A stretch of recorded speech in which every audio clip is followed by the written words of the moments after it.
That might have been a rough start. You know, you crickets, you're going to be replaced. I don't know if you've been noticing, they're actually making bees that pollinate. Drone bees, mechanical bees that pollinate. You crickets are on the list. You'll be replaced too. BTW RLM 214 for the pastcast, prodcast, and recast for the content. That's right. We're going to be replaced somehow. Interesting set of information that came through. I've been holding off on the robot stuff here. It kind of gets pushed back as the importance. But then other people come along. We just heard some of that on the UCY talking about these robots. They're coming. They told us they were going to come and help us. Well, they're going to help us out of an existence. And then we're going to be transformed. And the transformation going on. We're going to be transformed into other things by those with the plan that you are not stepping up to stop. And if you sneak out, your little ones won't. So, we have something we could be doing, or we can watch it all happen before our eyes without stopping it. So, just, again, I say this stuff and I just want to, we're either going to do this or we're not. And more of my talking, I don't even know what it does. At some point, you either know this or you know this and you're acting, or you know this and you're not, and I'm not going to seemingly change that. Everyone will have their excuses. And it's amazing how many excuses people will come up with just not to get engaged. It's useless. Yeah, okay, well, we're not finding that. So that's a perception problem, and that's I don't know where else to go with that. So one of the options we have, and I was looking at this a little differently and thinking about this, what I consider a foot race that we're in. Do we get to the finish line before those with the plan to change switch the tracks? Do they get there before we do? Do they change the tracks and we go over the edge that they have, the destruction they have planned for us? Or do we retake this? And do we bring it back to where it's really more of a livable thing, and hopefully more beyond just livable, into what may be available for everybody? We have to set up, reset up, reestablish a parallel universe, if I can say that, between what man needs and what is being provided for the human that they'll allow you to be. And I'm really interested that there's more and more talk about this distinction between human and man. And in the definitions of statute come up and show you that human is an insect. And there was a question made back in, I think, UCY chat earlier, when Ron Stephan was talking about this human. When was human used? Well, it's an older term. It's from the 1500s or something, I think, when it might have been. You can do all the research. You can prove me wrong. You can do whatever you want on this thing. You can prove me right. The thing is, you're going to have to prove it, and just to find out that there's a distinction. I'm finding these distinctions are very important to make. If you don't make them yourself, they're made for you as well. Whatever you don't keep is kept for you.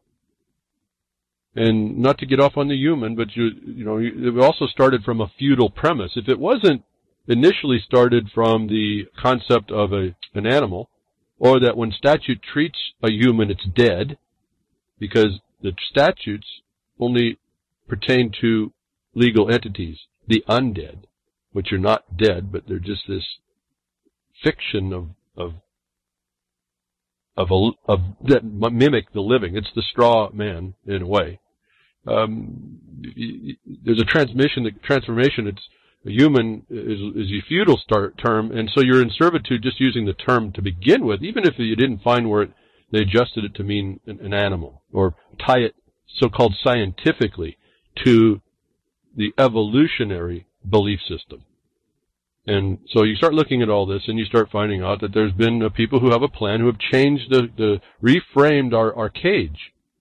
And we forgot to either not step in or get out. And so I'm offering all these years to say, listen, you better step in and you better make your own way, and do it actively and do it very quickly. So here I've been talking about we need to go back. If you consider the keen insight to people who had seen tyrannies before and how to address that, we can see some of the indications in the Constitution of the United States where there's a requirement for specie, or this lawful money, and designated as gold or silver coin, and based on the silver, which is a man's wage a day, which you start finding out is not very much in the scheme of things. But want to get back to this idea right off the bat, and one of the contributions was a longtime friend too to call my attention to it, because I'm not really on this. It either has to come by me to see it, or it's provided to me from y'all. That Texas, again, and I'm not sure the propriety of all this, but this is the direction we have to go. We have to give ourselves, and the people have the right to do this for themselves, which they haven't been doing. It's another thing to do before they close the door, is to have a place to be that they can't close the door on. And here's a report coming that Texas takes the big step toward freedom from Fed's money monopoly. Well, it's as money at the Fed, at the fiat Fed. It's as money, not money. And it is an as money monopoly if you have no other choice. And so Texas is really making great strides, and there's going to be another state that in the same time period comes up with their own thing. We've all talked about this. I just want to point out this is what people are doing to try and, whether they understand this or not, they're making that parallel universe of the legal. They're reinstituting lawful. And it's not the beginning and an end here, but this shows you what can start to be possible, that has to start to be done very quickly. You're going to need to also know what I'm telling you about what's already in most of the governments, which is this non-constitutional, agenda-driven representation that goes under the skin. You need to be able to combat that as you go in and bring your parallel universe in the law back. And so this is happening in Texas. Lawmakers in Texas House of Representatives unanimously passed a bill approving the establishment of a bullion depository, preparing the Lone Star State's bypass of the Federal Reserve exclusive control of currency. Now, currency and money are different. So, given what they is, I say we've got to be very careful on what they're actually doing here. But those of you that are out there, you need and that are interested, you really need to step up. I can't do all this. I can only look at so much. I can only handle so much. Just handling some of the enforcement things on our lawsuit, and also doing the administrative comments to shut down a lot of this oppression from state and federal agencies is all I can handle, and it's maybe beyond what I can handle at some level. So we all have to step up where we have a talent and a skill. And I've been asking you to do that. Quit making the excuses. It's all just roll up your sleeves and go engage. Engage properly, though. I keep saying properly. I see people are now coming on to this technocrat. You come in and we hide it now. We hide this whole thing underneath the technocrat, the technocracy rising stuff. Well, yeah, that's them. They're going to use it through technology, but by following the tools they use, by trying to attack the tools they use, it's not going to go and attack them, but who is making all these policies that causes the tyranny on you. You have to go stop that. Stop that leak in the dam. Don't worry about the things and the tools that they're doing. That's the evidence that they're winning. Once you stop them from doing what they're doing, the fallout, the result stops and ceases. And this is what I would hope at some point people will in the future, because it doesn't seem like they understand now what we did in our lawsuit to go right after that. We went after the heart of the beast, at least as what we can conceive at the time. And we're now almost 4 years past, and there's nothing I can see that we didn't mortally wound this beast that's coming contrary to your whole life systems. And they use this bring up this science. I want to remind you, when they say best science, I've pointed out this is adjective science. This is not actually science. Their own documentation, these people that are bringing these agendas along. If it's in all aspects of your life, it's a plan, folks. When it touches everything, it's a plan. So when best sciences is used, I'm going to tell you it's the best science to advance the plan. It's not science. It's political, not science at all. It's not even a question. of us inquiring upon the nature of our existence. It is a political lobbying to advance the outcome that these people want. This Texas bill, I see some things that I'm a little bit questioning, like all this is controlled through the state, which I suppose can happen, but it's only through the state. That's just another form of potential registration and control under the inducement of a shiny substance, the groupers and the fish groupers that we are. So I'd be cautious about this, but this is what we're going to have to start doing anyway. We have to make an alternative.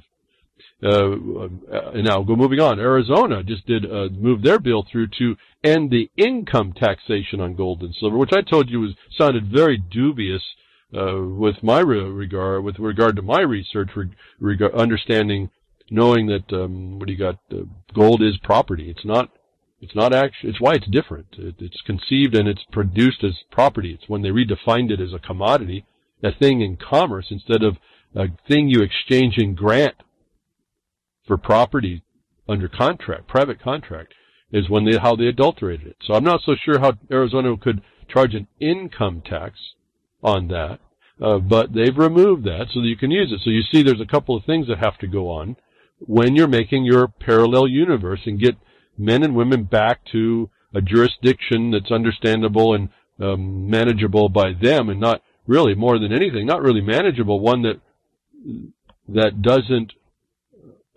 abuse them, doesn't oppress them. It's the agreement of how we move through our existence in peace and with peace to continue what we need to do to best advance what our non-dependent ends might be. It ends up, interestingly, working all together. And what I see about, like, we get into this another agenda called diversity, it hastens the destruction of that because there's no time to assimilate into this structure from other places that are oppressible, and interestingly, ironically, if I can say, this country goes and beats and blows up their people to cause this. So this is part of that plan. So we miss what should be happening with the implementation of the plan. There should be a slow, steady integration of people into a new society. That's what immigration policy is about. And so they're tearing down all those things right in front of your face, notwithstanding when you see this guy Trump say he's going to build a wall. It's not happening. It's not part of the plan. That's only to get you to believe something's going on, because you see this tidal wave of so-called humanity being herded like the animals that they are, instead of them stopping and saying, wait a minute, we're not going to let you do this to us here at our house. No, they let themselves be herded and moved along, and they see this herd. You see this herd coming. It's going to trample down your crops. It's like somebody in Africa, the white man from France went and told the African to go put corn in the lowland. And the African, they don't ask the African why they don't plant corn in the lowland.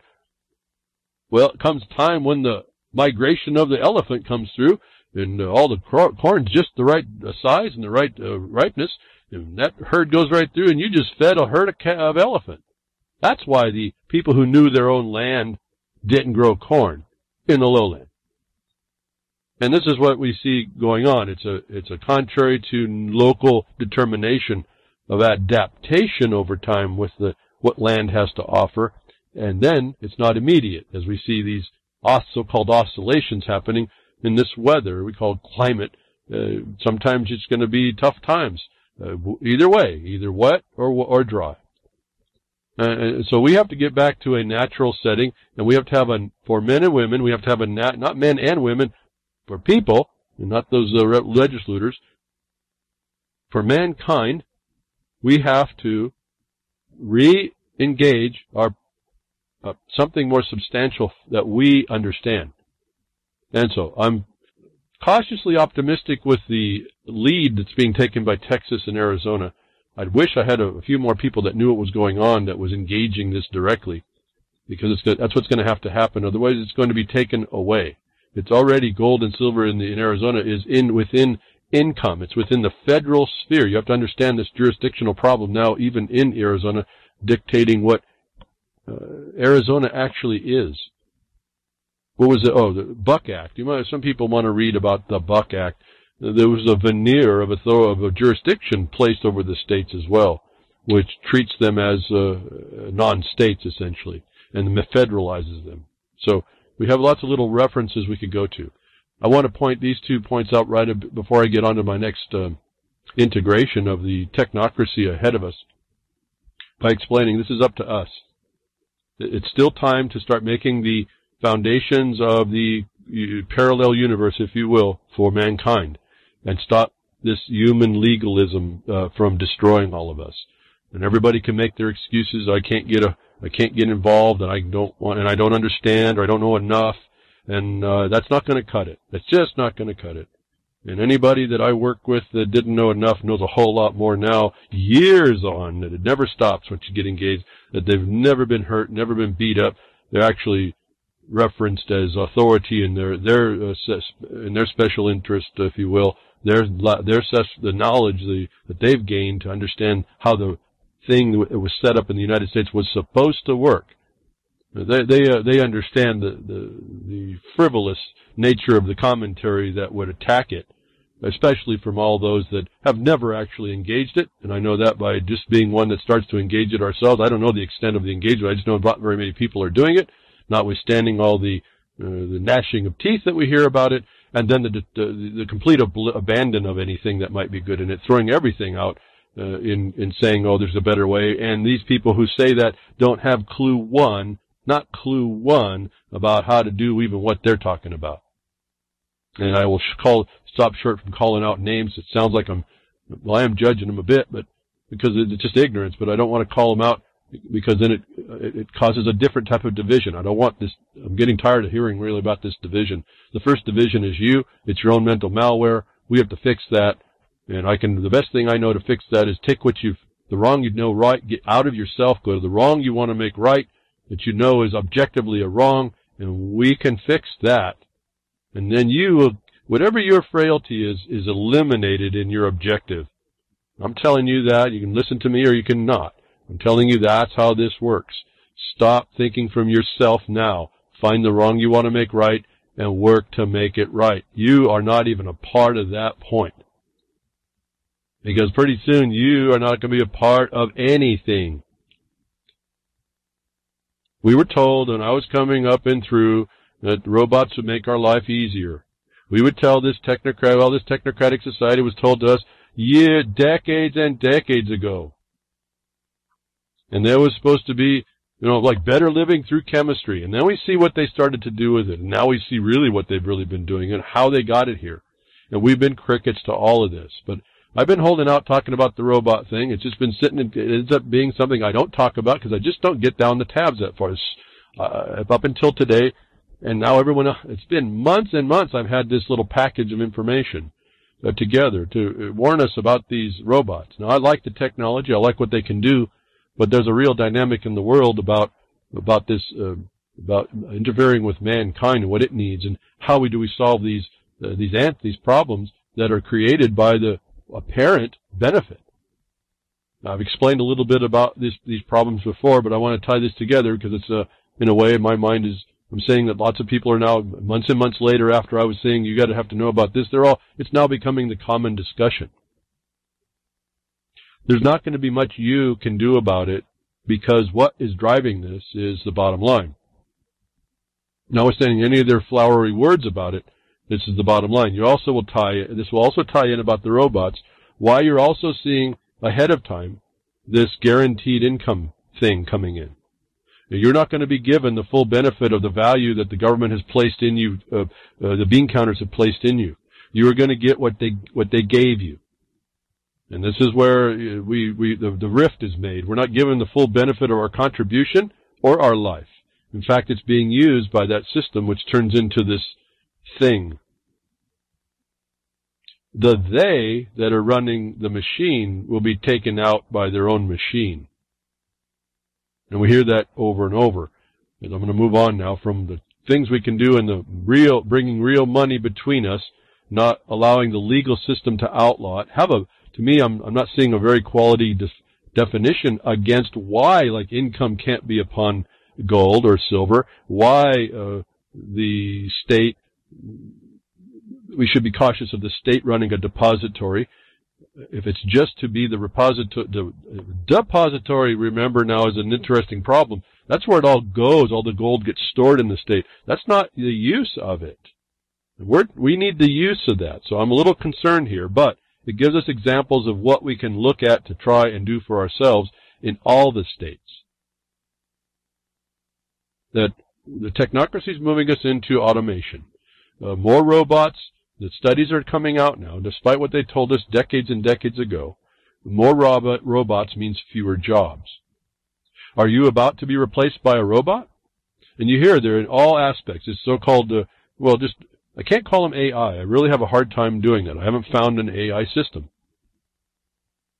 And I don't even know if it's actually possible with the current technology, the way computers work.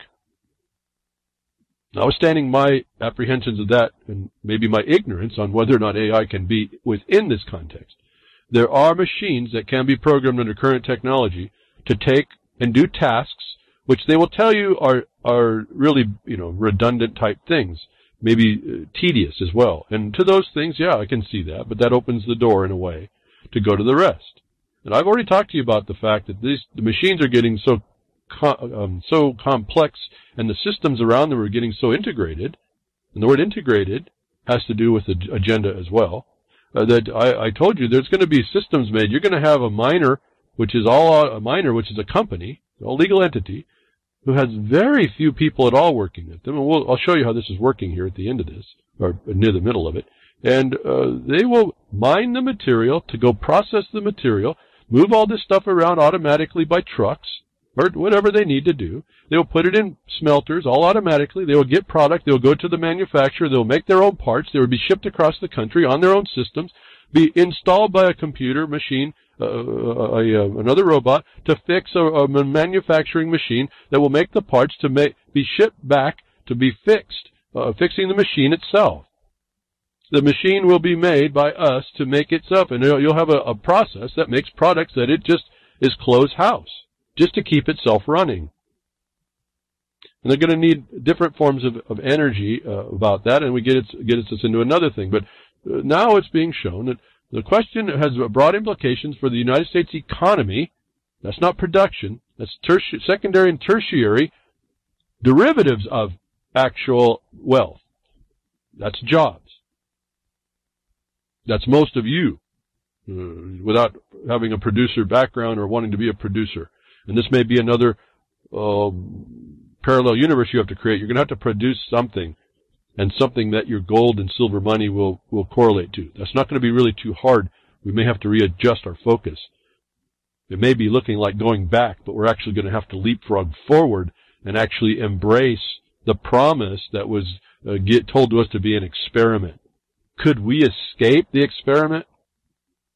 And I think we can. I see the elements of it. But will we? Do we crawl out of the political petri dish they trapped us in, and understand the politics or commerce was one small portion of sovereignty, and our sovereignty is to rise above all of that, acknowledge it and rise above it. That takes action.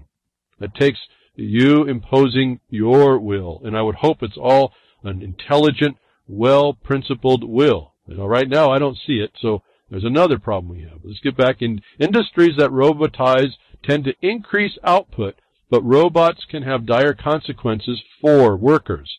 Two economists recently concluded that both jobs and wages fall in parts of the United States where more robots are installed. Now, this shouldn't even be a question, but here's now the proof beyond what they were telling us.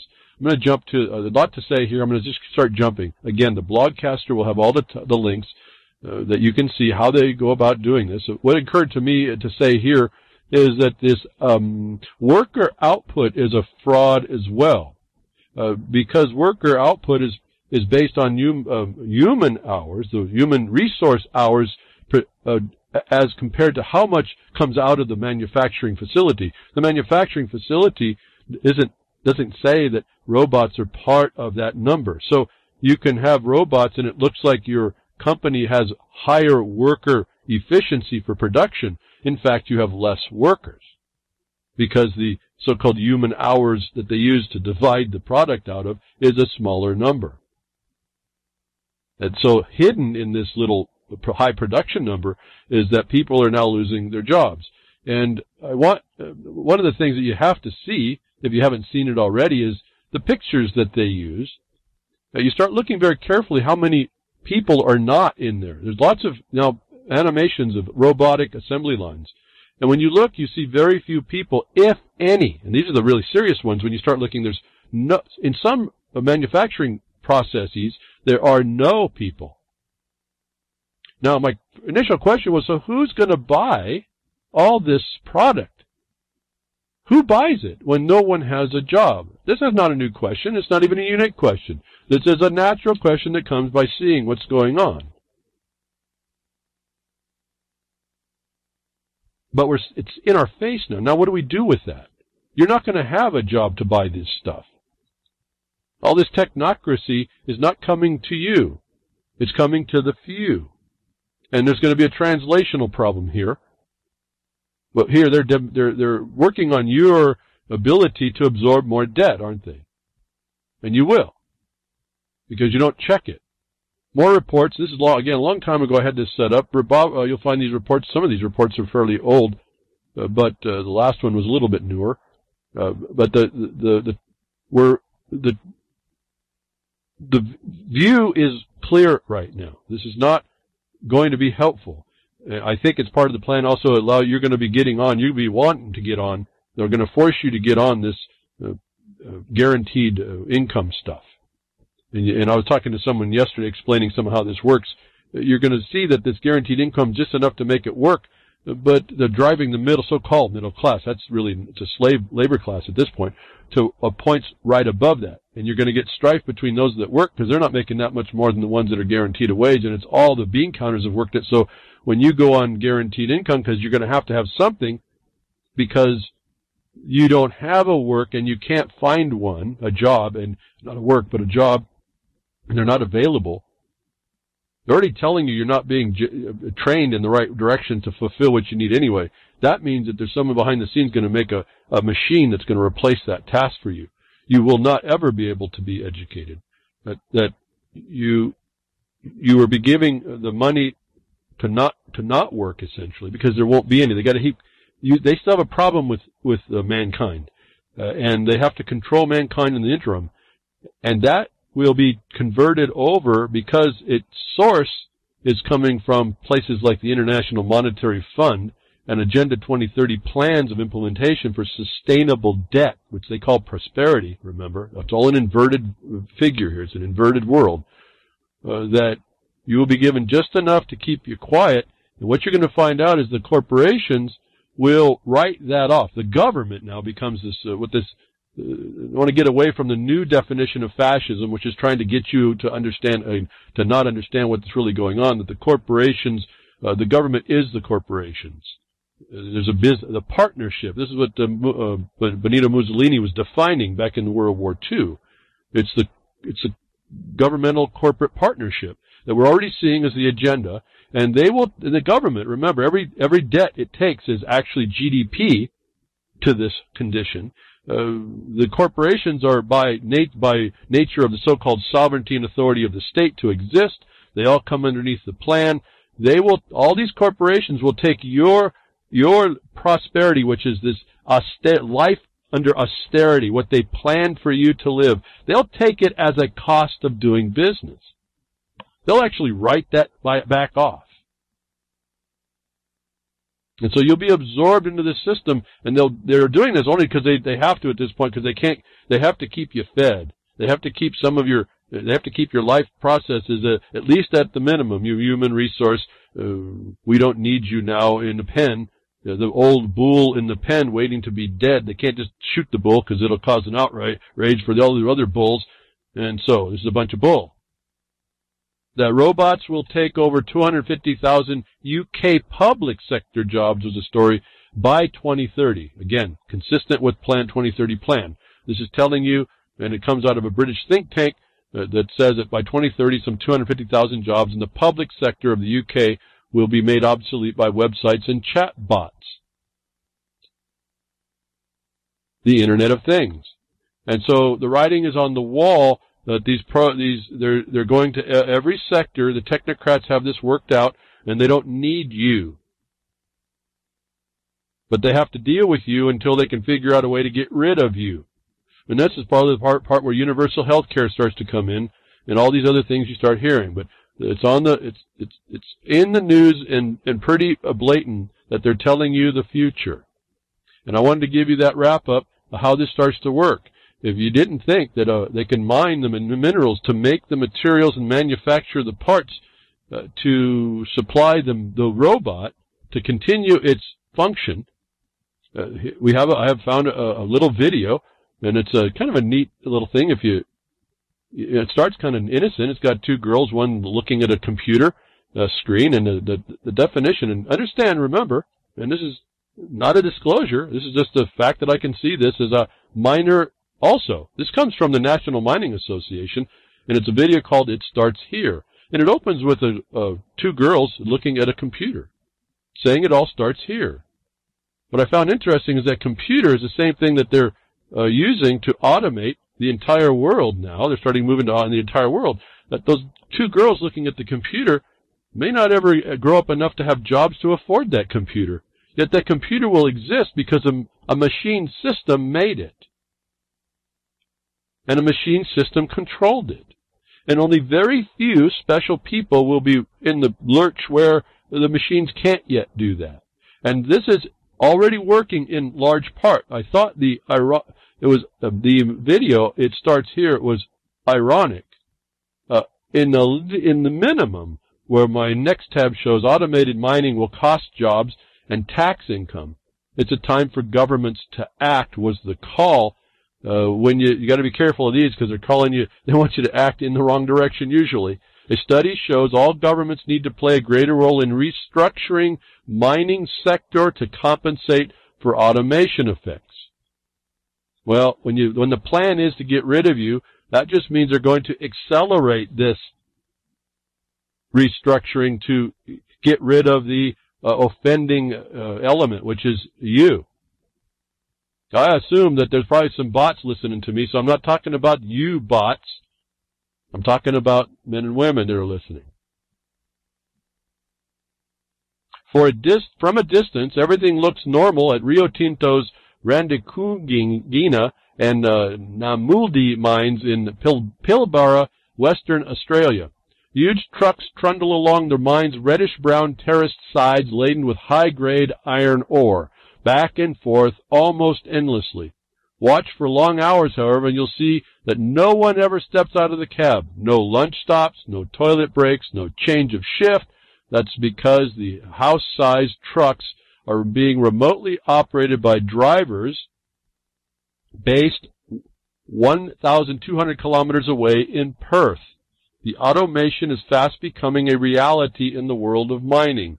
Rio Tinto is reportedly trialing driverless trains and robotic drilling at its Pilbara sites too. Teleremote ship loaders, automated rock breakers, and semi-autonomous crushers are just some of the high-tech equipment now being rolled out of the sector's leading-edge companies. I guarantee you this is not going to be the non-dependent miner. The governments are gearing up the mining sector to get rid of all those because those are men. Thank you, Grimry. I thought Barman would be listening. Pretty nice that he hasn't laughed at me. That's all these years he's never really laughed at me. That's a good deal. But so here we have that the automation's coming to the miner. Why did I start that, folks?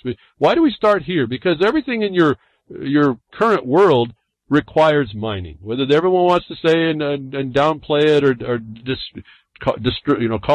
talk down to it or bad about it, or all the destruction that it does when you notice it's actually the government. The government's actually causing some of the problems. Miners don't really want to cause problems because of all the pressure. I've told you before, we don't go mining because we want to destroy the earth. We try to figure out ways to allow us to do what we need and not hurt too much about the earth at all. But you can't dig at dirt without moving something, and so that becomes a really balancing point. But that's been left to the miner to figure out, and sometimes that requires taking all the surface growth and moving it over, or taking it and getting your minerals, and then now they call it, I can't remember, reclamation. That's a false imposition, but a lot of miners are sensitive to that, would do that anyway, now that they understand. This is what the whole point about government was supposed to provide the science so that we would, any producer could look at this and say, oh, we can do it better, and then allow them to choose which way was better. Now it's become an imposition from third-party stakeholders, which are criminals and felons, and in this case, we understand now committing treason. But the mining sector, the big miners, call the small miners the little ones that might be being juniors, and I'm not even talking about the men and women that do it on the grant level. These big miners are the ones that are go-to people with all the money, and they're going to automation. The idea of 21st century mines being run from centralized control centers far from the dust of the coal face has several significant selling points. Automation is arguably greener, safer, and after the initial upfront investment has cheaper running costs. Mine workers, local suppliers, and government tax agencies are justified in being a tad skeptical, however.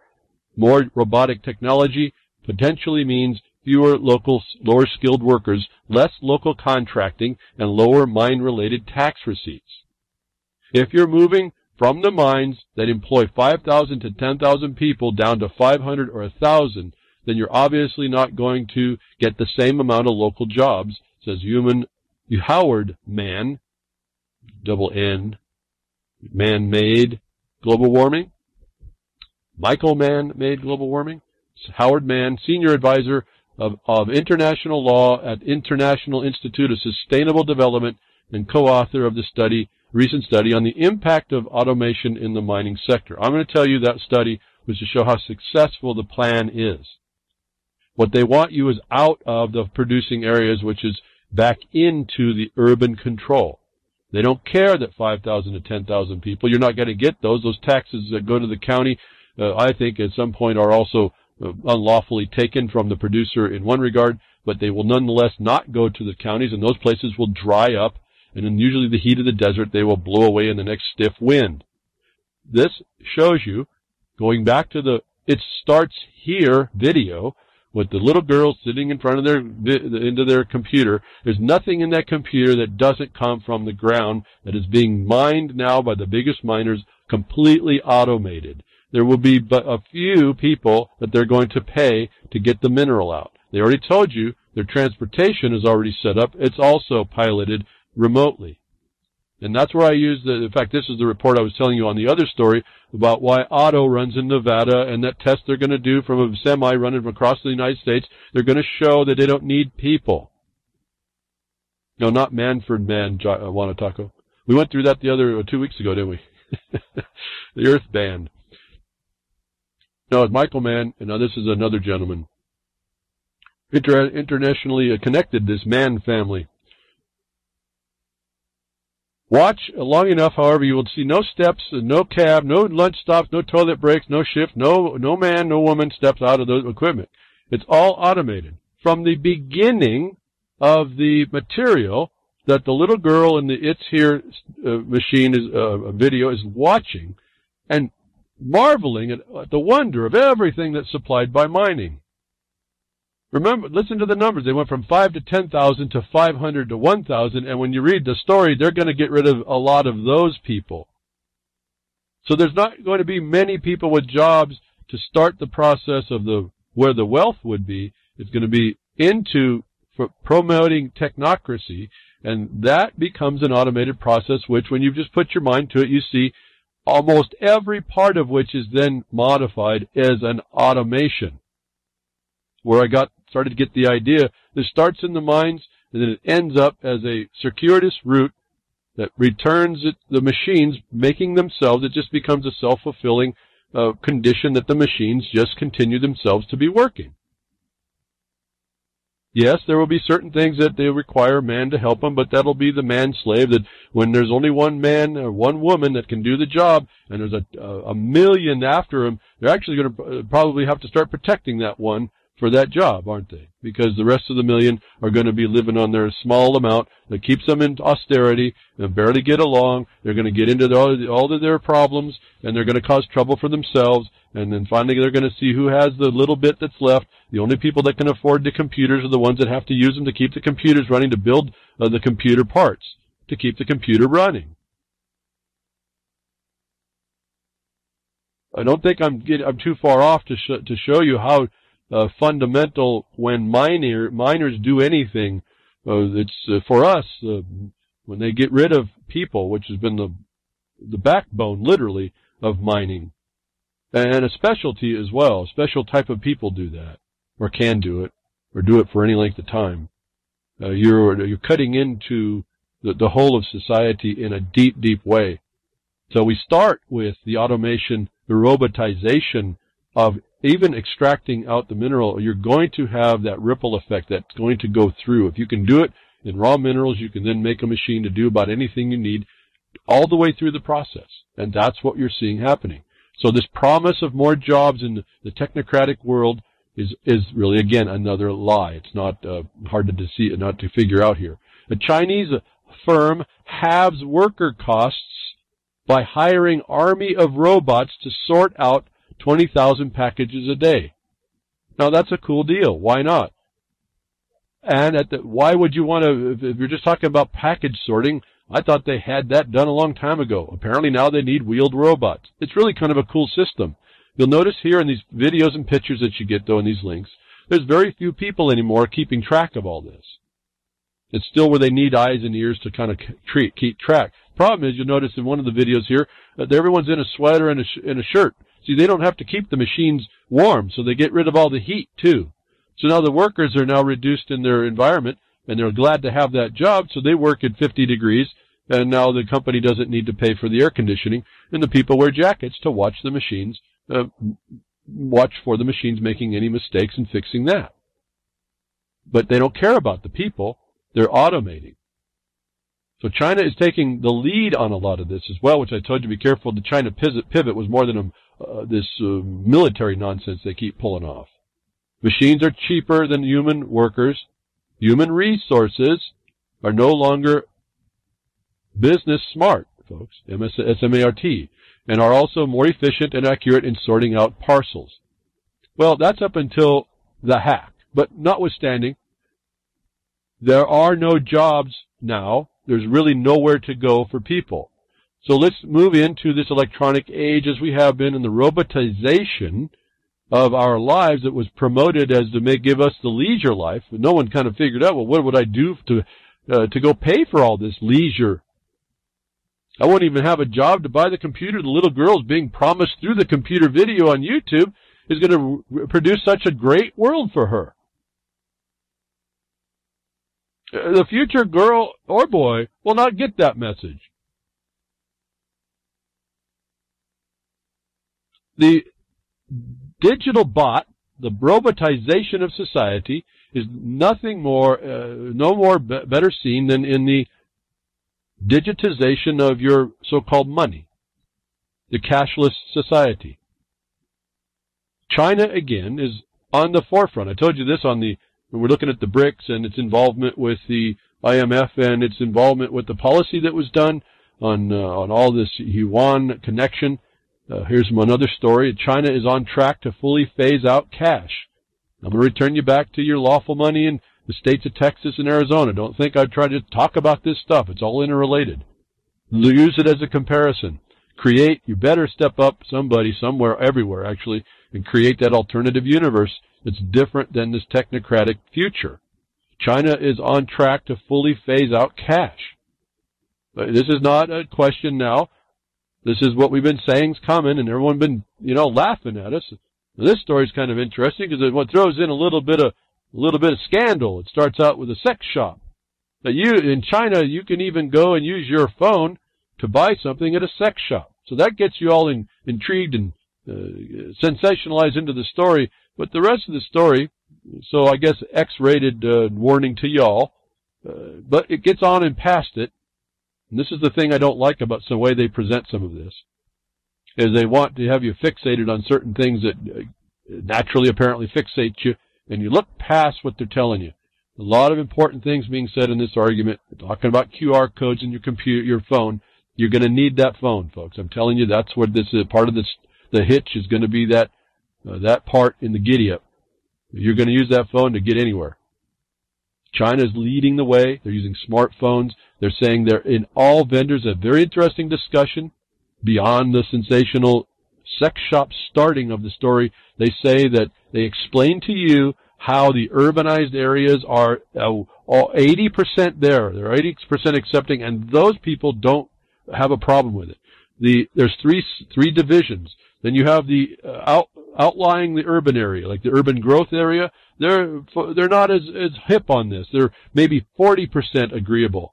The problem is they are 40% agreeable, and then there's only a small percentage on the outlying or rural, in this urban-rural war and divide, that accept this. They also explain to you that the hipper kids are in the urban areas. They've been driven there, right? And you know the migration is made from the rural, forcing the producer into the urban area. You're telling you that this is now a three-step phase. And when you start to realize who the producers are, they're usually the older group.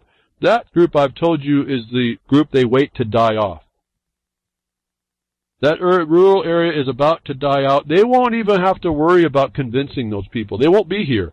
The people they have to convert now is that so-called middle area, middle class, that's only 40% on the uptake. That will happen, folks. It's going to happen as soon as the urban areas go 100%. Once they get the 100th monkey, it's over. That area goes. It falls. China on track for fully phase out cash. They want cashless. They want to go to technocracy. You're going to have your phone. You're going to have to be registered. You're not going to do anything, and you're not going to be able to find the cash to do it. If you don't make a non-dependent, or a parallel universe, this is going to be the force you're going to be up against, and you're going to be little able to stop it. The writing is on the wall. It's on the computer screen. Take note, folks. I don't know what more to say. To me, I'm just wondering why it's taken so long to people. Oh yeah, I see it. I see the ominous cloud, and no one does anything about it. I've been talking about this stuff for years, and we've been watching it coming. They talk about it being totally cashless. Totally cashless. So I say it one more time. Totally cashless. I even pointed out to you last week. You'll only be embracing the fiat currency when they start doing this. How bad you will have been misleading yourself all this time. But China is on track. I wish I could remember all the points to read about these stories that are just writing on the wall definitions for what's here and is being led by China. Now I want to point out why you need that parallel universe. I've been talking about it. You all know about it. I just want to I guess I just need to be on record. I don't know why. I want to make sure it's not left unsaid. I've said it before. We're not going to have the proof. Why don't you want your digital age technocracy to take you down? Because in the same breath, they tell you that it's for all the lies that they told you that you'd have jobs after the robots showed up. They'd say that it would be a secure life in the digital world, right? Right, Neo? And then you found out about the hack and the vulnerabilities, and that's what happens. For all this situation we have, China's on the bleeding edge of going cashless. Do you understand the population that is actually, there is more people in China in the urban areas that are now on the cashless society than there are in about 3 United States population values.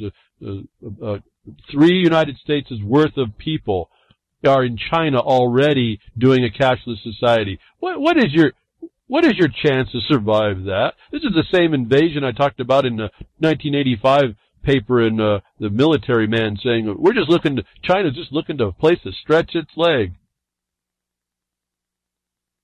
And Australia's looking pretty favorable. Well, where's Rio Tinto? Oh, it's in Australia. It's all automated. People have it on the tap, man. We don't have a clue about this. But why don't you want to go digital? Already kind of led the point and the problem, and then we had it this week, folks. Bank of China ATMs go dark as ransomware attack cripples China. In the aftermath of a global WannaCry ransom attack, which has spread around the globe like wildfire, I've been telling you, be careful about those things you click on, remember? You've been hearing it. Hope you all heeded my warning, and congratulations if you did, and if you thought about me when you didn't click on something and it was one of those, thank you very much. Pat yourself on the back.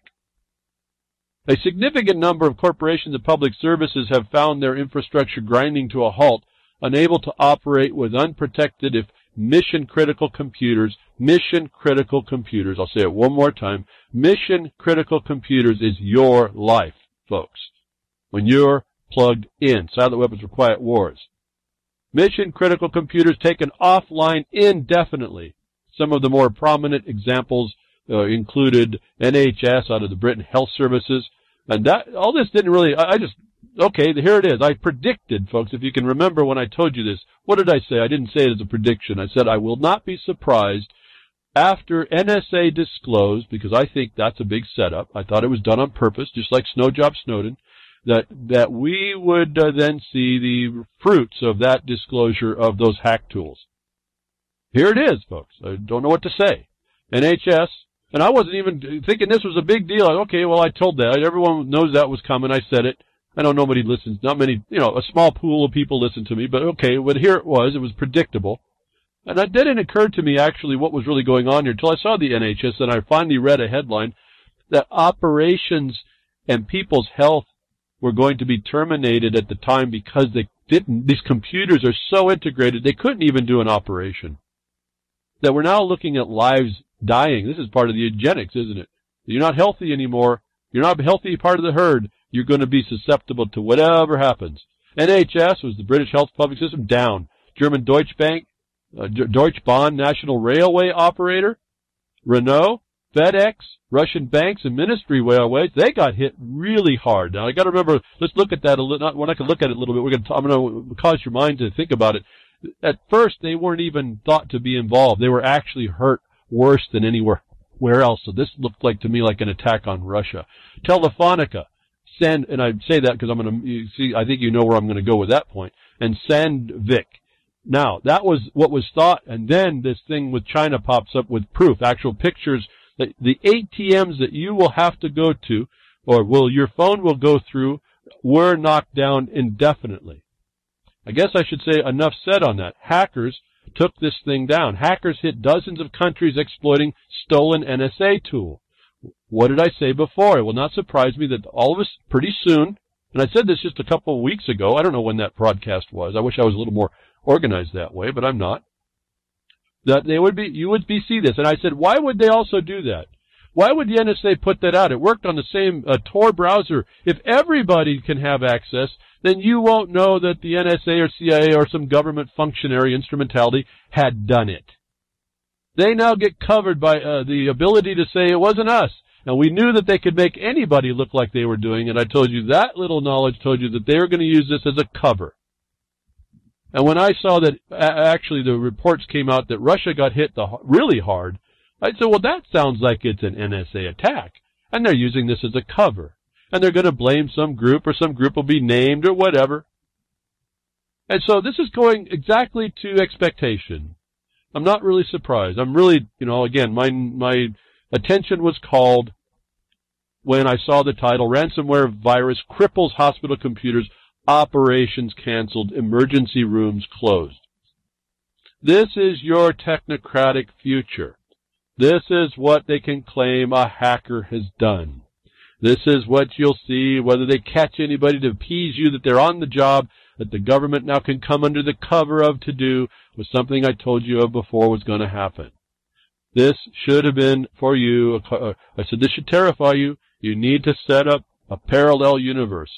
You're going to have to learn how to make yourself as healthy as you can. You can't wallow in your victimization, in your abuse by this system, in the things you don't think you can do, in your lack of confidence in yourself. We have to step this up for ourselves. Really not us. For others, for the little ones coming. They're oblivious to this strike, folks. They're just not going to see it. We see it. I can say predict it. It's not a surprise. Why would you engage in the silent weapon for quiet war allowed to you? Why would you do that? Why? What do you think this disclosure is all about? Ransomware, a cyber attack, another story, cripples hospitals across England. It was all over the place, folks. And they don't even had a number on how many. Although I've seen some new reports that went up a lot higher, they still have numbers of the numbers of computers they know were affected. How, folks? Who's tracking that one? And you want to put yourself into a cashless system or not speak up before a cashless system is imposed to give you a way to step out of the cage? Is fear-mongering here behind the woodshed? I hope not. I hope you don't take it that way, and I hope you don't take it as a dismissal of what I'm trying to tell you. Oh, we already knew that, no surprise. No, folks, this is the plan unfolding before you, and it's a universal plan globally implemented. And you can't find the culprit. The whole future is laid out for us, and we're crickets to how it's working. What I found interesting is I went to do some research because I was a little concerned. Like, what is this story? What caught my mind on this? Why was the ransom only $300 in Bitcoin? That seemed to me to be a joke, folks. That was what even got, more than the operations. I felt the power of the problem by the failure of people being able to get care. And it's not even that, because that's a whole setup as well. But how did they know the numbers? How was this originating that they only charged $300? This is a setup, folks.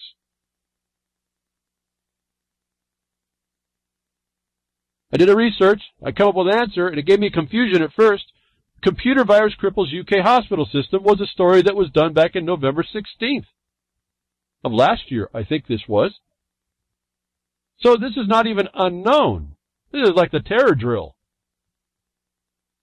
Then the hospital comes out and says, personal records may have been destroyed, may have been compromised. Well, you think? At first it was thought it was just an encryption ransom hack. Now they're letting you know this is a bigger deal. Do you still want to be oblivious to the fact that this technocratic age is something for you? WikiLeaks came out. The current hospital, see, that there's also something I explained to you. That there's going to be aspersions cast by this because no one knows where it comes from now when the NSA tools were let out by the NSA under what they called to be a whistleblower or a leaker. The current hospital, so WikiLeaks had to come out and say the current hospital ransomware directly relates to computer devices produced by the NSA, not WikiLeaks CIA Vault 7 series. I think I saw Wanatako mentioned in the chat. They specifically had to come out and say it wasn't part of that. As someone else who got accidentally, they say, involved, thought they were the cause of the transmission and effectuation of this ransomware. Now you got a bunch of people not knowing how they're causing the trouble. What a beautiful, evil genius cover the NSA has created to let them go do what they need to do. And blame it on everybody, and we don't know that everybody else who isn't doing all of this. So WikiLeaks has to come out and deny it wasn't Vault 7. And somebody who is supposedly a white hat looking at the problem, now called an accidental hero, careful of false heroes, halts ransomware attack and warns this is not over. As you read the story, some kid looked at this code, saw an enormously odd domain, and now you figure out how to know to do this, folks. It's kind of interesting. I guess when you're brought up this way, and this is the new young idea, new young creativity, he decides to go look to see if that domain, there was a kill switch built into this ransomware that went to this odd, long-winded domain.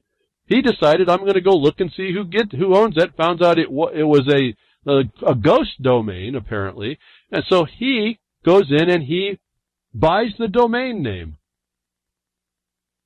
And they do that, by his explanation, to be able to see the tracking of what goes on. They can jump in as a so-called white hat to see what's going on and try to get a handle on who's doing it, where it's coming from, how this program runs. Well, something happened after they qualified the domain, and he thought that they had made it worse. After analyzing it, they found out that by him taking the domain, it actually was a place for all the programs to communicate to tell it to turn off. And the ransomware stopped propagating itself. They say. I assume this is okay. Well, he says here also So this is an interesting insight for all y'all that are young and understanding how to quick to do this. Maybe that's part of the deal. If there's a built-in kill, as long as they keep a built-in kill switch, you can go get the domain. I guess they'll be looking at you for a while. When you get that domain, you might be able to shut it off because it can now communicate through a domain to tell itself to shut down. That's going to be an interesting, quick way to do this, but I don't think it's going to last. And the reason why it's not going to be over is because all they can do is change that domain, certainly. They can change how they do that as well. The point is that it's going to go on. They're telling you here, the notice to you is your technocratic life. These phones, your life, this automation, these robotized systems, your health care, universal health care. Do not underestimate the extent of what I talked to you about here in these reports and stories over the years. And it connected to the security of the globe and global governance, and they all mention sustainable development. You see the words all the way through these as well. Hope you picked those up. So accidental hero grabs a domain, turns on the kill switch, shuts down the ransomware. But they can just change that address, and I suppose it's the same mechanism. Kim.com comes out. This is one of the gurus in the system. Understands used to be one of those 22-year-old kids, now grown up and does what he does. Won't respond to any of my questions. Doesn't respond at all when I make, I think, relative and important discussion for him in the fight that he's on, and don't want to make it sound like I'm putting him down because he's in a big fight and an important fight, which I have problems with because they don't do some basic fundamental law and they continue this thing on.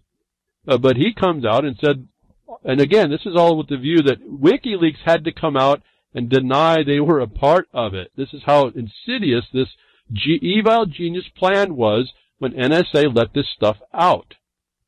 And I say it that way because I told you, I think that's what happened here. No different than Snowjob Snowden got it out and then you all went to sleep. And the reports are back that that's exactly what happened. It's a human frailty, if I can call you, animal sense goes to sleep after you hear this stuff. You keep going and eating the feed they give you. But Kim.com came out and said the lost hack tools of NSA, CIA enable cyber attacks against our power grids, air traffic control, and financial institutions. Global nightmare. I responded, you actually think they were lost? The problem is the plan, and then at least once more removed. This is global terrorism, global mayhem done by government, folks. This was not lost. I don't see it as lost. I predicted this. I expected it. Not predicted, I expected it. That Kim.com comes up and says lost. He didn't answer. Maybe he's too busy a guy. Maybe he doesn't understand. Maybe he doesn't want to have a conversation with me. I see he converses with other people. But why isn't there this open communication on such glaring deficiencies of awareness on someone that is a premier guru guy in the Internet, about the Internet? I find interesting. All these guys that are in the game, everywhere about this stuff, won't actually respond to these things. And it's not that they don't have an answer, they're just not responding. But for those of us trying to look in and figure out something that's a little unfamiliar to us in a system that's pulling us into that, and these people are saying, we are there to help you, I'm having a lot more trouble about. These weren't lost, folks. This is the plan. I told you how they were going to use it, and I can't even tell you how all they're using it that's beyond the scope of my thought. This is a war tactic. This is the problem you see is the plan. I told you about that weeks ago. Now, why they are allowing this to go out where they encrypt your files for ransom, and then you hear this story, Dutch police seize another company that sells PGP encrypted BlackBerry phones. I found another oxymoron in the system. Why are Dutch police seizing companies? Well, in the story I find it interesting. Maybe the answer is simple as this. If you're going to make a PGP encrypted phone, which apparently the government doesn't like, stop promoting that you sell it to criminals. Just make it available. Let them find it. This just reminded me of the income tax problems But you can't make advice in their income tax. You can't help people file their forms. There's a special charge for that, and I would think that people that were gurus and understood this would understood to stay away from that provision that the IRS can come and beat you down with. But I see everybody come in and step in and put their foot in their mouth and give the other side the opportunity to beat you down and make an example of you. Grimner, I suppose that I don't speak Kiwi. I've eaten a few, but I don't speak it. That's right. So, yeah, no one's listening and responding to me, so I guess I just don't have the proper language for y'all, I suppose. And I'm honestly wanting to know about these things on the one hand, and then I have, my the little questionable guy in me says, no, I've got problems here. I do have a prejudice, and that's going to have to sit there, but I want to engage with people. This is no different the problem that I had with, who was this guy? Max Kaiser. I have 3, and it could have been simply ignorance. I don't know. Some of this stuff I ask questions because I don't know, right? I asked him 3 what I thought powerful, at least they were going to be powerful for me to get the answer. They were important questions. And it appeared that I hit a nerve with him on those, and he didn't answer. He couldn't, I don't think, without exposing something.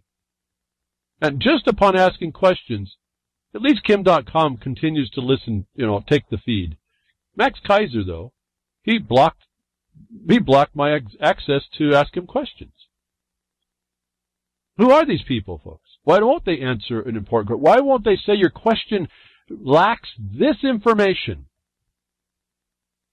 Why don't they guide us? Why aren't we helping ourselves if all these people were so, altruistic? And so I just wonder about us. I wonder about who the players on the stage are all the time. We get the oxymoron that you want to encrypt something, you're going to go to jail. The ransomware people want to encrypt something. Dutch police don't have anything advanced on that. They don't care. They don't really care. Otherwise, they'd have been all over that. So we see the state. You see the plunder. You see the favoritism if we go there. Simple stuff. A lot of people have a lot of better words than I do sometimes when I have to come real time off my head. I got all this language going through my head as I talk, and it's a little difficult, but I don't know which word to speak sometimes. But you know what I'm talking about. So we're talking about a system that the technocrats are developing for us. Robotics is pulling away our jobs. Again, I challenge anybody to look in these robotic manufacturing facilities. Whatever the reason is, it's better not to have people there. And tell me, if you're not working in one of those facilities, where are you going to get the money to survive and live? What does this thing we may identify as the machine, the Borg, whatever, the Matrix have for us? And then this little interesting story came up. Again, some of this is just an ongoing joke. We're just deer in the headlights, sheep in the field, whatever analogy, alligators basking on the bank of the swamp. A horse come out to stomp us to death. I mean, do you see that video? What are we? Well, how we rationalize ourselves? We're sitting here with deer in the headlights, eyes wide open, and the bus is coming. And we're just going to munch our cud. All these devices take energy. This system takes energy. And the system's going to figure out it needs to figure out ways to do energy that it can survive in. Now, it won't in the future care about carbon. So that's just for you all. And to get you into the state of servitude that they need you. But that AI needs electricity. They already know that the green power is not so cool. Although it's cool, it's not so cool. It's going to be cool, all right, because as we go to that, we're going to have a real cooling in the atmosphere, as I've been explaining, given we're on that tact, and it looks like we are. But they're going to need power. Where is all the power? They keep looking. We got a green power. We have to use existing systems that don't pollute. Or if we have pollution, we have to utilize that to balance the harm to the good. That out comes this little device, notice to us. Those same phones need to be powered up. All this digital stuff needs to be powered. Remember, they have technology coming into you that needs to be powered. New battery-free implant is powered by your body. Given that The Matrix is not a movie, do I need to read more? Fascinating technology. It's actually not so fascinating. It's really right in the scope of things. It's not that bad. But they start applying these things to us and tell us this is going on. And they give us all the good reasons. Isn't it great to have a batteryless heart pacemaker? Get rid of the battery. Why not? What a great thing. Researchers from UCLA and the University of Connecticut have designed a new bio-friendly energy storage system called a biological supercapacitor, which operates using charged particles or ions from fluids in the body. The device is harmless to the body's biological systems, and it could lead to longer-lasting cardiac pacemakers and other implantable devices. Pretty cool. I think that's really, really neat. Let me go down to the part where we talk about the connection to The Matrix not being a movie. The researchers propose storing energy in those devices without a battery. The supercapacitor they invented charges using electrolytes from the biological fluids like blood, serum, and urine, and it would work with another device called an energy harvester, which converts heat and motion from the body into electricity in much the same way that self-winding watches are powered by the wearer's body movements. The electricity is then captured by a supercapacitor. Folks, I've talked all about this. I told you this was coming. Let's add the artificial womb and your energy harvester, and The Matrix is not a movie, you pod people. They already got you going into high urban density and pods. You're going to podments, remember?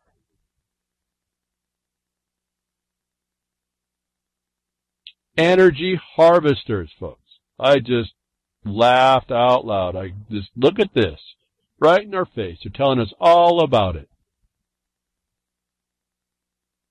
Your body as an energy generator to harvest energy from in an AI capacity is The Matrix not being a movie. And if I don't see that in my day, your little ones are. Remember all those hybrid humans.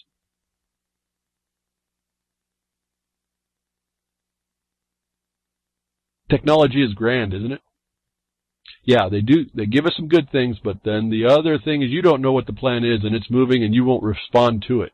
You're going to need to create your parallel universe if you're living. So they got a meet-up problem. They have to get all this automation going, that they have to build the infrastructure. Remember, they build infrastructure to keep themselves alive. Best sciences is the best science to promote that that outcome.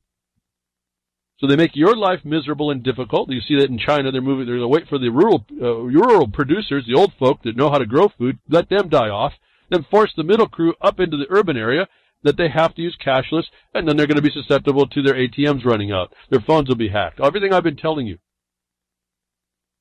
Then they're going to be they'll probably set off this carbon tax that you say, no, you're going to have this energy harvester on you because we have to offset your carbon production. It's your debt to society. And when you lay your head down, we'll extract the energy from you that you stored all day and then through the night. Oh, and by the way, you want some kids, we've got to put them in this artificial womb. And don't forget, they're ours, don't worry about it. We'll send you pictures. Grimner's saying these are podcast people in their apodments.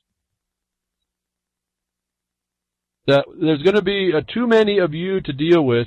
They're going to have to want these artificial pod people to extract with their energy harvesters in a way that's easy to keep track of you, and they don't have to really build more machines. It'll be a real easy system to build if you understand how that works. There's too much mechanics going on right now in the current technology. They'll be stacking and packing the pods to harvest the energy of people they put in artificial wombs.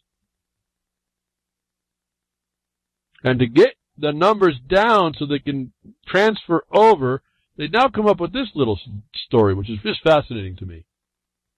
Not unlike this method of explaining how they hide themselves in the herd of everybody doing the hacking, how you become anonymous by looking like the rest of the herd if you want to be non-dependent on their identification of anybody particular. Now we have a story. There are diseases hidden in ice, and they are waking up. Here's another sci-fi movie coming. I can see it. Remember, they were talking about the largest bacteria ever found. They were going to start to recreate it. Long dormant bacteria. Be afraid, folks. Long dormant bacteria and viruses trapped in ice and permafrost for centuries are reviving as Earth's climate warms. Well, in part, we may not have to worry about that, because it's maybe not doing that so much. But there are spots that are going to get warmer as other places get colder in the balance of things. But here was the story. And throughout human history, humans have existed side by side with bacteria and viruses. And so, folks, why would you be afraid? As we've noticed, the vaccines came on at the time, and they took advantage of people gaining resistance to these, adapting to these, killing them off, the body system being very powerful. And the vaccines came on at the same time and made it look like vaccines were something important. They may be in some regards, but not certainly in lots of places. But we grew up side by side. The story should end right here. We will handle it. Our bodies are enough. And if not, you're dead and your offspring might get it. If not, they're dead and someone else's offspring will be okay, because we made it here, despite all that, even despite the poisoning by our pharmaceutical companies. From the bubonic plague to smallpox, we have evolved to resist them. And I would say that word should be adaptive. Let me go back. We have evolved to resist them, and in response, they have developed new ways of infecting us. Well, if they were dormant and trapped, I'm not so sure. But here we are. This is a sci-fi story for you to make a movie about. We have had antibiotics for almost a century, ever since Alexander Fleming discovered penicillin. In response, bacteria have responded to it by evolving antibiotic resistance. The battle is endless. We technocrats have to save you. Because we spend so much time with pathogens, we sometimes develop a kind of natural stalemate. Well, okay, or better. However, what would happen if we were suddenly exposed to deadly bacteria and viruses that have been absent for thousands of years and that we have never met before? We may be about to find out. Climate change is melting permafrost soils that have been frozen for thousands of years. As the soils melt, they are releasing ancient viruses and bacteria that have lain dormant are springing back to life.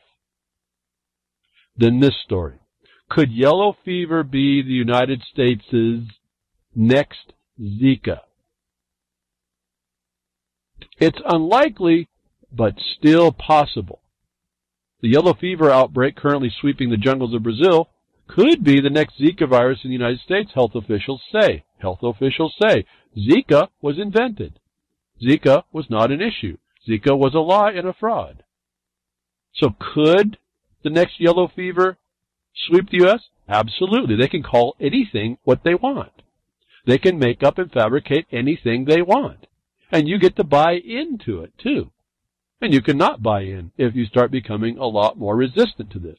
My point on this is that yellow fever is something we know. They just dropped a seed that says there's things coming that we don't know, and it's coming from the permafrost. Is that the truth?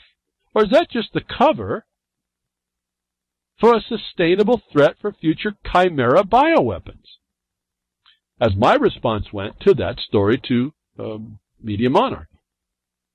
Pigs fly flu has nothing on this. It's the reservoir of doom. Hashtag also pandemic. Remember, not epidemic. A lot of people got, now they're saying Ebola's coming back. They're using the word epidemic. The WHO, not the rock group, not the owl, not even Doctor Who. But the World Health Organization created the word pandemic. Nothing in what it said about Ebola was an epidemic, and the so-called alt news and all the other people started to throw that word in. Epidemic. It's not an epidemic what the WHO creates. They will create pandemics. This story about the viruses, ancient viruses coming to get you, is a sustainable threat for future chimera bioweapons. Isn't it? How would you know? This is no different a condition of the environment coming to attack you, or you being a cancer in the environment, and it's now you're causing climate change. I want you to pay attention to this one. I don't want you to start, not even disregard it out of disregard, just because you know it's not.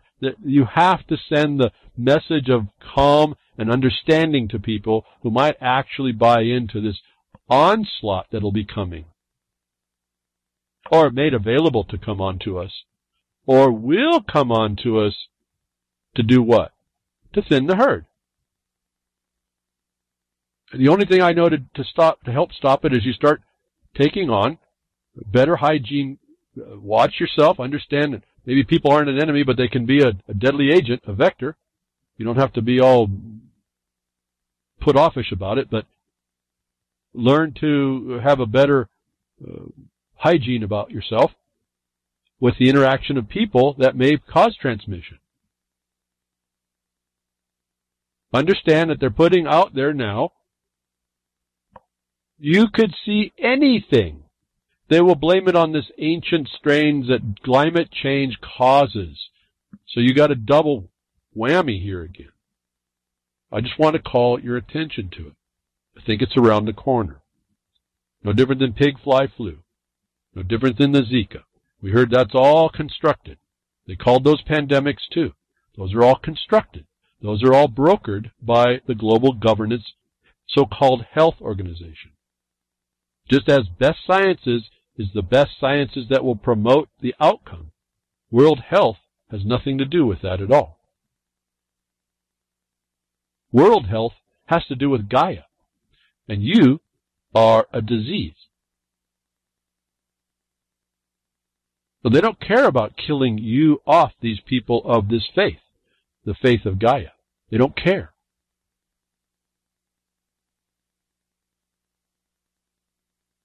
We have more evidence coming now with all these vaccines that they will make to fight these invented boogie bacteria. And maybe in a microscope we'll see them dancing, the boogie bacteria. Glyphosate in childhood vaccines. They're just, folks, it's just ongoing. They're killing y'all.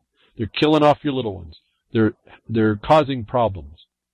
Moms and scientists demand FDA and CDC test vaccines for glyphosate. Well, they're going to have to test them for all kinds of stuff now because more vaccines will be made to fight these ancient bacteria, these hybrids, these chimera. Moms and scientists demand FDA and CDC test vaccines for glyphosate. Why weren't they before? Glyphosate, a chemical ingredient found on Monsanto's Roundup and hundreds of other herbicides, have been found in vaccines. Folks, if that's there, the ingredients that are called inert, that may be 1,000 times worse, are there as well. They didn't test for those, apparently. Moms across America received preliminary screening results from Microbe Inotech Laboratories Incorporated of St. Louis, Missouri, which show the DTaP, Adacel, Sanofi, Pasteur vaccine had 0.123 parts per billion, influenza fluvarin novaris 0.33 parts per billion, and Hep B Energix B GlaxoSmithKline 0.3 to 2.25, and pneumococcal Vaxx polyvalent Pneumovax 23 Merck had 0.107 parts per billion of glyphosate. The MMR2 Merck vaccine, which CDC whistleblower Dr. William Thompson has linked to the autism, had levels of up to 25 times higher than the other vaccines at 2.617 parts per billion. Subsequently, multiple rounds of additional independent tests have confirmed these findings at or above the same levels. Now, how does that get there? But because the ingredients that they're using to make the vaccine come from GMO-fed animals. The GMO is important because that's what is resistant to the glyphosate. So you put it all together for yourself. Continue to be unaware of what these vaccines can do or will do, and I guess that's your future. I don't know what more to say. I don't know why people take an absence to some of what I put out there, or take note and then don't do much about it. That's pretty troubling as well. But that's what happened. So I'm going to keep telling you. We have beyond proof now, beyond opinion now. There's some proof, and this is how you go about it, I guess, is one important. Moms of America got together and did the tests. You can too, wherever. You get the evidence. This is what it's all about. Get the evidence. Stop the opinions, and you have to counter what the special and privileged experts say. What can happen is another effect here about what happens with the GMO as well, not just the glyphosate, which also kind of runs in the same problem area. Effect of genetically modifying corn on jejunal mucosa of adult male albino rats. I wanted to have a story long time ago to say, and never got to it. I want to get to it today in conjunction with the injections of these things that put in glyphosate. You're back to the GM connection and what this whole starts from, why it even exists. We go to the source of the food that they're creating to need this glyphosate, and we find that it does these things. Genetically modified plants expressing insecticidal traits offer a new strategy for crop protection. GM corn contains Bacillus thuringiensis genes produce delta endotoxins in the whole plant. Diet can influence the characteristics of the gastrointestinal tract, altering its function and structure. The aim of this study was to evaluate the effect of GM corn on the histological structure of jejunal mucosa of adult male albino rats using different histological, immunohistochemical, and morphometrical methods. 20 adult male albino rats were divided into two groups of equal groups, and control and a GM-fed group administered with 30% GM corn for 90 days. I'll stop reading, go to the point. You can read the rest of it. The results say it could be concluded that the consumption of GM corn profoundly alters the jejunal histological structure.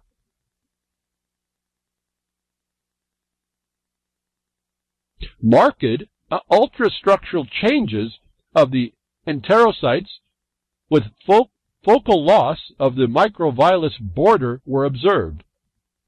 Some enterocytes had vacuolated cytoplasm, swollen mitochondria, and disrupted cristae and dilated rough endoplasmic reticulum. Is that what you want for you or your little ones, folks? What is this? Jejunum. The jejunum is the middle of the three parts of the small intestine. It don't get far from it, folks, before it starts to mess you up, this stuff. I won't read more. Blogcaster has it. You can look it up. All these words, you can look it up. You can do just what I do. You can make it important to yourself. You can compile this information as evidence and go find where you have to use it, and be a thorn in somebody's face that's attempting to use the color of authority to harm people. So they inject your little ones with glyphosate, and then you feed your little ones with the GM corn, which has these toxins built in. And that's not even talking to the harm that I have never had a biologist answer me, the collateral harm that the cell itself does to protect itself from the intrusion to make the GMO in any regard. In other words, it creates enzymes which are malformed as well. They exist and could be malformed and appear to be malformed, which your body isn't adapted to. This is the other thing about the other thing that we were talking about, the ancient bacteria. Well, depending on how ancient, how can they say that you haven't been interacting with it, that you already don't have a defense against it? It's another hysteria that they blow out there that you can rationalize one way or the other. I mean, they can't figure out all kinds of stuff that go on. Farmers in blowing sand and dirt, they have sicknesses they can't figure out. We already got stuff that we have trouble with. So they want to plant the seed that now there's going to be an unending amount of fear and authority for them to come and save you is the other thing. And that they're going to create these effects on you, made up, which are going to adversely affect your body to defeat you. And if you don't have a basic idea of how this dynamic works and what for, and this is 100% around the field, so it's a plan. This is not just a happenstance. This is everywhere. And all the so-called best science works toward this end. It's a plan. Our problem is the plan. And the plan looks like it wants to, if it doesn't kill you, it wants to make money from you, you human resource animal, until you start working on how to stop it. GMOs apparently are GMO 1. We're moving into a new phase, GMO 2.0.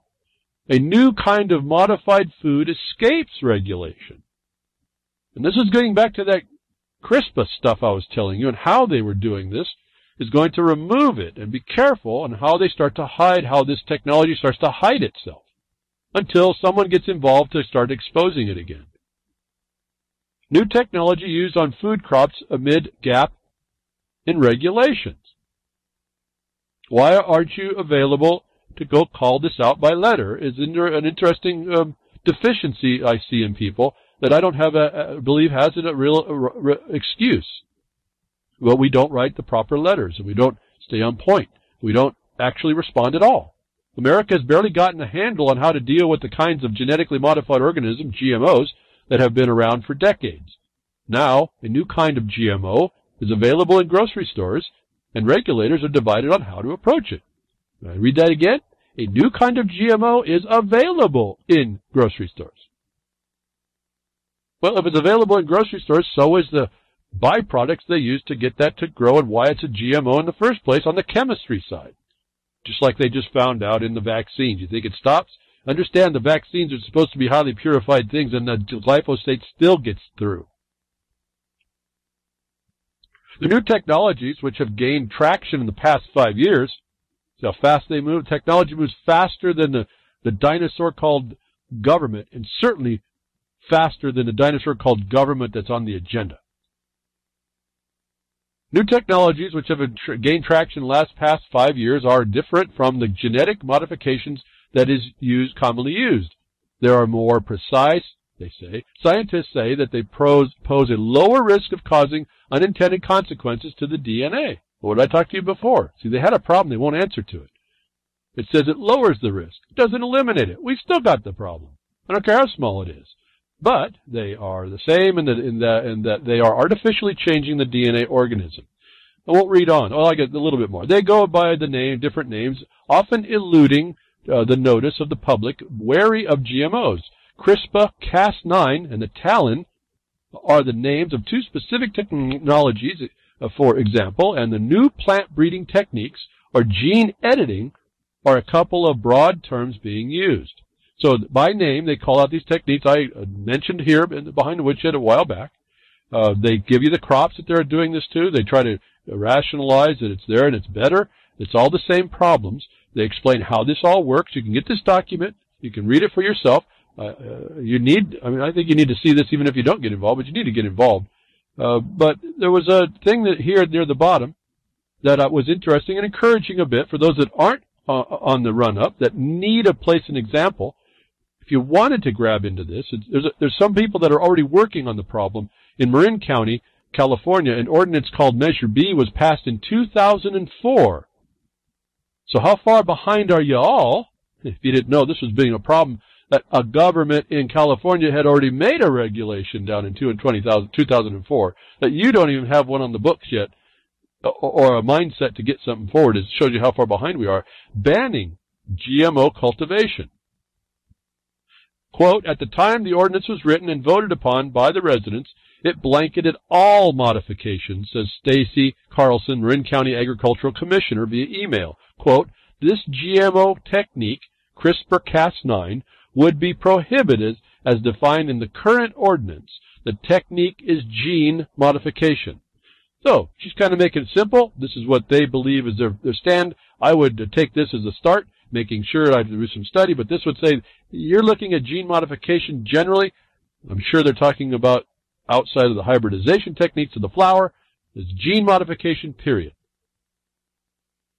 This is where you can start. Those of you that don't know where to start or don't understand what's going on, go find the Marin ordinance and get a copy for yourself and start there. That's enough of that. I'm just going to let you know there's ways to address it, and you do it by going to your seat of power, your local government, and you get what you need. You bring up the parallel authorities you need to survive in the world that's planned for you. The world we want is a phrase, it's an almost trademark phrase of the technocrats or the globalists, the global governance crew. You have to have a parallel universe that makes room for you to go to. Now, part of it's already there, and your ignorance of that is what's causing a lot of our problems. This is that stuff I talked about, jurisdictional challenges and knowing where you are versus where the system is in status. A lot of that will help here too, but a lot of people want to keep themselves underneath the knowledge that they need and keep looking for other people to do the work. Look for the next YouTube to give them the wrong answer. Inspire you, but it will give you the wrong, just a bunch of talk. No one of these people actually do any of this stuff. So there's a county out there in 2004 already denied the abuse of GMOs. They have a definition. Apparently it's been working. It hasn't been challenged or whatever. If it has, they've won. You need to check into that. If you don't make that way now for you where you live, it will not be made it's not going to be made available. You will be subject to it. Those that follow you will be subject to it. So this is a multifaceted approach. As the future we want, it's not ours, it's those technocrats want, comes upon you, utilizing these plunders against your very health, your very well-being. Another check came out, first vaccinated versus non-vaccinated peer-reviewed study. I thought I did a report on this. It's possible I didn't. Maybe I was talking about the moms that did this checkout. I did this maybe in December. I did a report, talked about what I thought was a study, but it was a mom's report. This sounds very similar, but it looks like a peer-reviewed study published regarding vaccines. Finally, it happened. The first vaccinated versus non-vaccinated children's health peer review study has been published in the Journal of Translational Science. The study, titled Pilot Comparative Study on the Health of Vaccinated and Unvaccinated 6 to 12-year-old U.S. Children, is published as an open access text, but now they've pulled it. So that was a quick update that they pulled it. When that update came out, I went to go look, and they pulled the link, but the website that had it, otex.com, I think it was, still had the link. It still had it posted, but it wasn't a known link. I had found it. I posted that on Twitter. If you still want that report, you better go get it. It may not last long. Well, it didn't last long. It has now been pulled, but I found it again. So those of you want to get the journal study about this comparative vaccinated, unvaccinated study, they did find that even though some vaccines did help, what problems the vaccines cause, not too cool. And I think it says autism is one of them and some other things. So there's a study, but it's been pulled, but it'll give you information for you. If you don't, again, you don't have to believe the experts for you to make the decisions. Again, I'll have to give you, I'm not saying that all vaccines are terrible wrong. There's some reasons why they're terrible wrong. Some of them. So you got to look at this, and I really want to do it that way, so you really have to look and make your own decisions. You really have to be responsible to this. So a study comes out for those of you that know of little ones getting vaccines. Here's the evidence to show people you've really got to be careful and go slower than how the herd is being driven to them.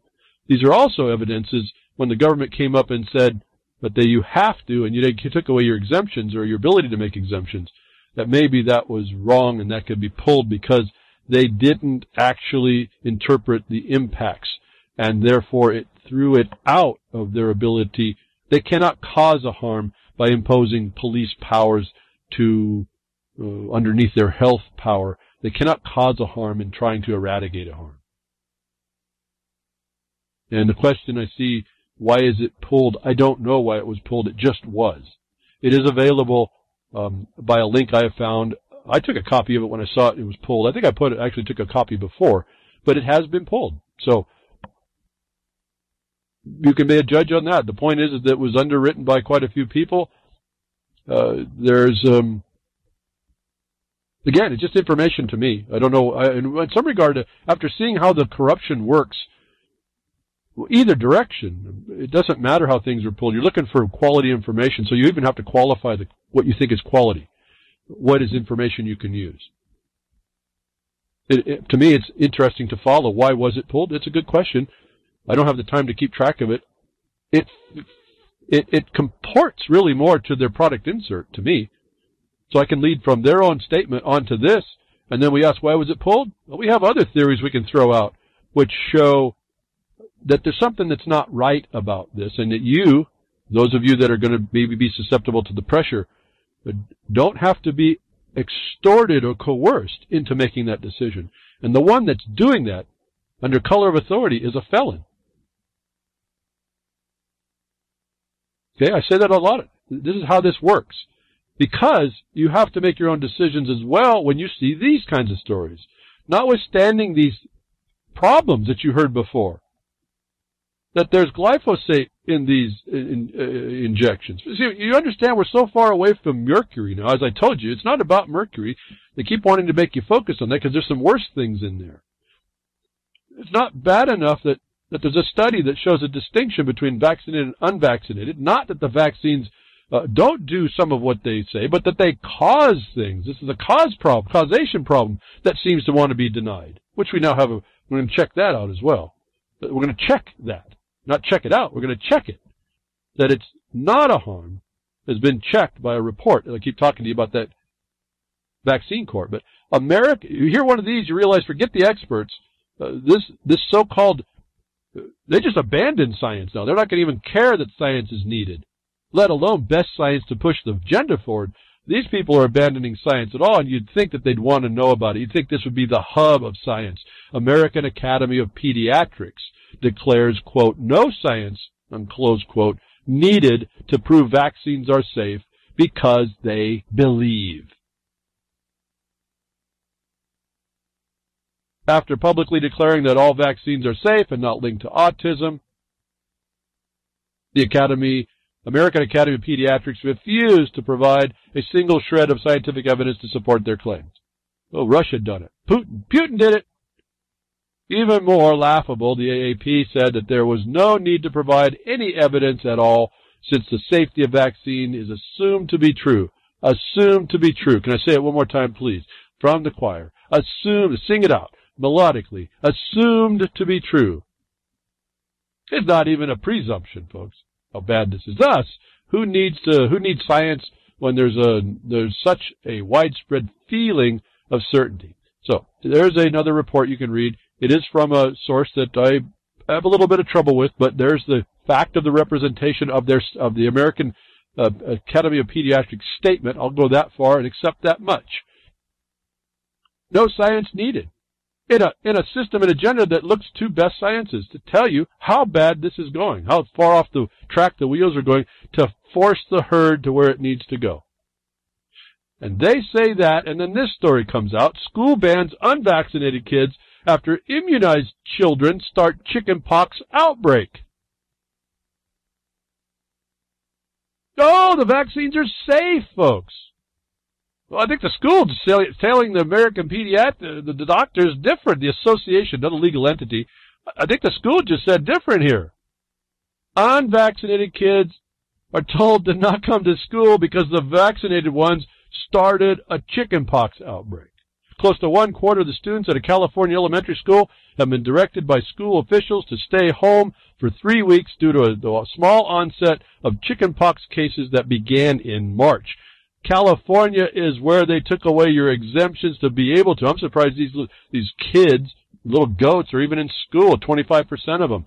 But the unvaccinated ones didn't cause the problem. That is the Disneyland problem. The vaccinated kids were found to be the ones that spread the problem. So where the American Pediatrics Association, or American Association of Pediatrics says there's no science that needs to be responded or evidence of, because they're so safe, we believe so. This shows it's not, and so does this report, Whopping vaccine injury payouts for the fiscal year of 2017 released. Again, you get the link, over $3.6 billion worth of safe and effective vaccine harm was compensated by the federal government. And a clarification was made as to this vaccine court is this relates to childhood vaccines, children's vaccines, not to adult vaccines. And there's a slew of adult vaccine cases going to court directly suing these companies that make the vaccines. So here's the tale of the economic cost of these safe and effective vaccines. Yet another shocking blow has been delivered to people who still ardently claim that the vaccines are safe and effective, in quotes, and that this is their words, the government's words, and that, or the system's words, and the only complications that cause are mild. United States Government Department of Health Resources and Services Administration has recently released the running tally as of the just past halfway complete U.S. fiscal year, FY of 2017, for compensable vaccine injury. It currently stands at over $142 million. You read that right. That covers the 377 cases that were thus far successful in obtaining compensation in the year 2017 through the heavily biased, to put it politely, system allegedly in place to redress damage done by vaccines. So you can go ahead and talk of your opinion about these things. You can focus on certain elements, certain chemical constituents of these vaccines, but the tail of the tape is in the end result, that there's a lot of harm going on in these safe and effective toxic killers, is what harming devices, bioweapons. So we have this robotic system, and it's going to take care of you, universal health, and it's going to do it with these demands. That you go to vaccines, and the government's going to be there to make sure you have to get them under penalty of whatever. Right now, it's just taking participating in the benefit of the state. That's a good one. You all should jump in now so you could do that, to jump out of the benefit of the state and make your record for that. But you're not listening really to what I'm saying and taking action. I'm hoping that people move a lot quicker. But not only is the problem in the vaccine court, again, for the children's vaccines, the adults can sue, the children cannot. They have to go through this claims court. But JAMA, not pajama, but just JAMA, and not the one on toast, admits 30% of the drugs approved by the FDA approved, are seriously dangerous. Close to 1/3 of the drugs approved by the FDA are found to have safety problems, according to the research report in the Journal of the American Medical Association.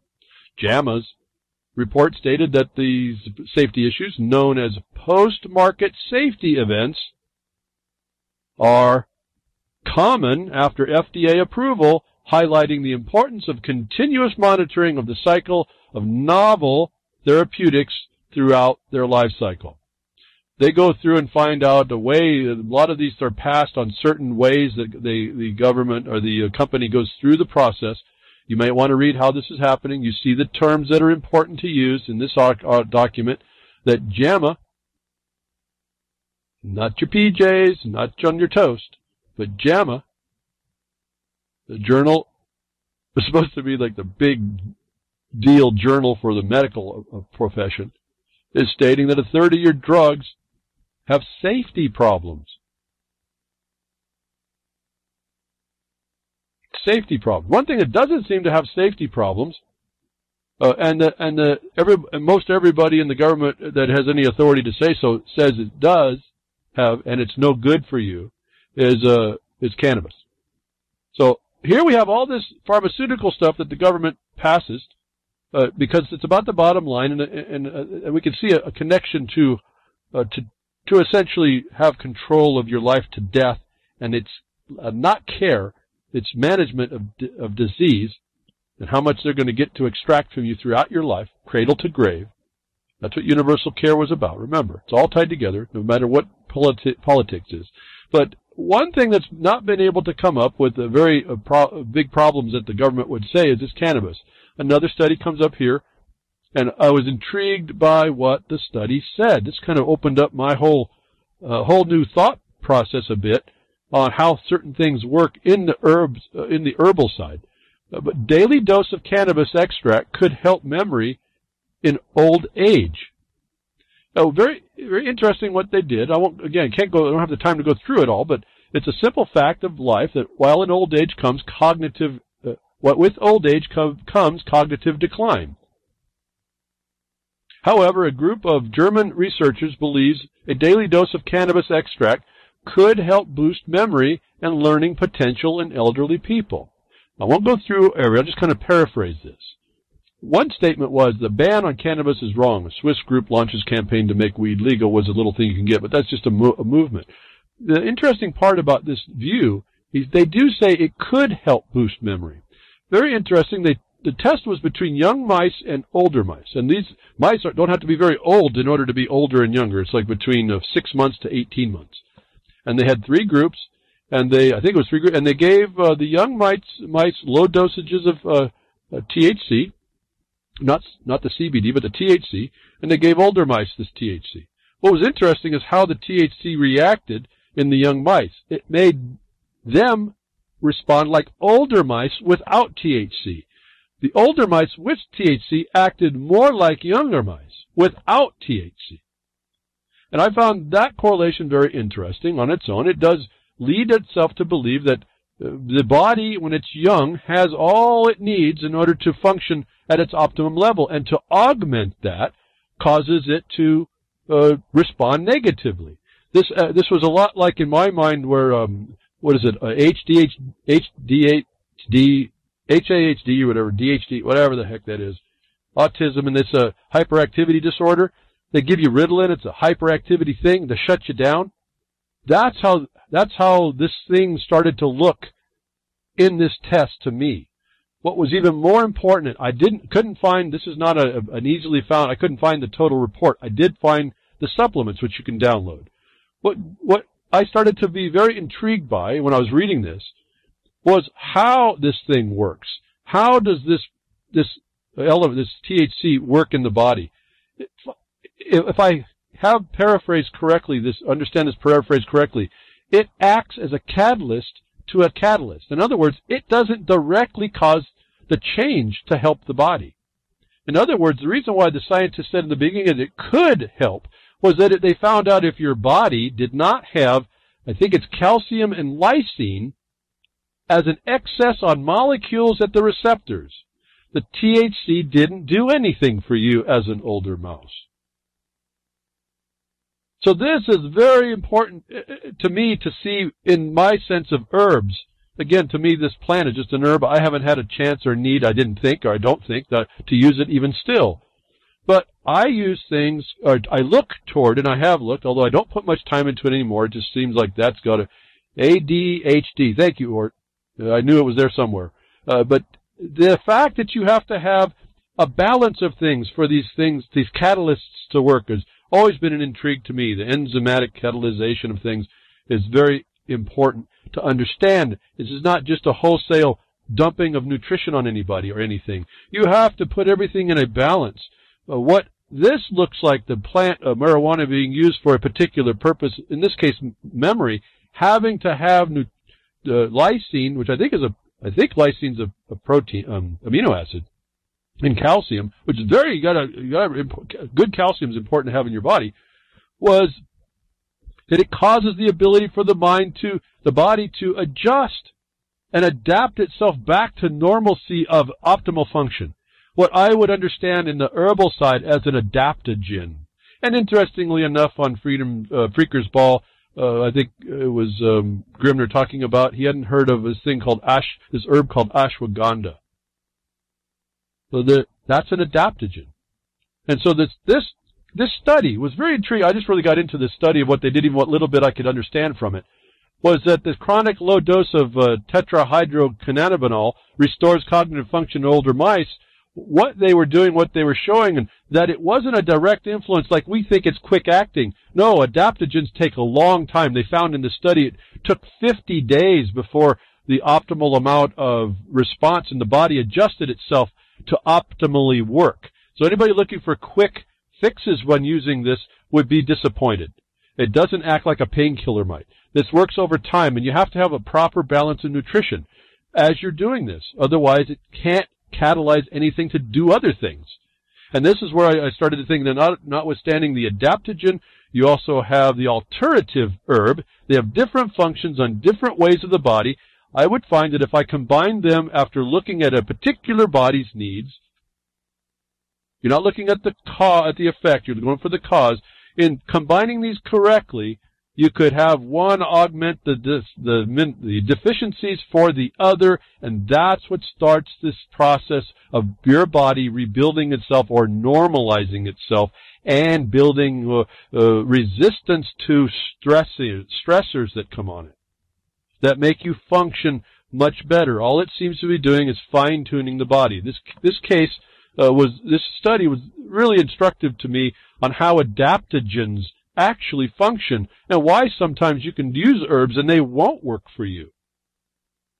And I spoke a little long on this, but I think it's very important. If we're going to resist and create the parallel universe and have ourselves healthy, we're going to have an understanding not of the sensational part of the THC made your mind, maybe made you more cognitive as an old fart and freshened you up a little bit, is how this thing is working inside our body that we can adapt and use other herbs in the same way efficiently and for their purpose instead of wasting time and energy and money. You may still have to do the study to find out what's right for you, but you learn everything is for you or the one that needs it. And you have to care enough to look at that. And you have to care enough to look at the totality of something, what they might call the holistic thing. And that's why I appreciated, let's say, Chinese so-called medicine, or Ayurvedic treatments, cures, through herbal means. You look very carefully, and they are compiled as keys for the disease, of the door that's blocking the disease. And you get put together the herbs to unlock that.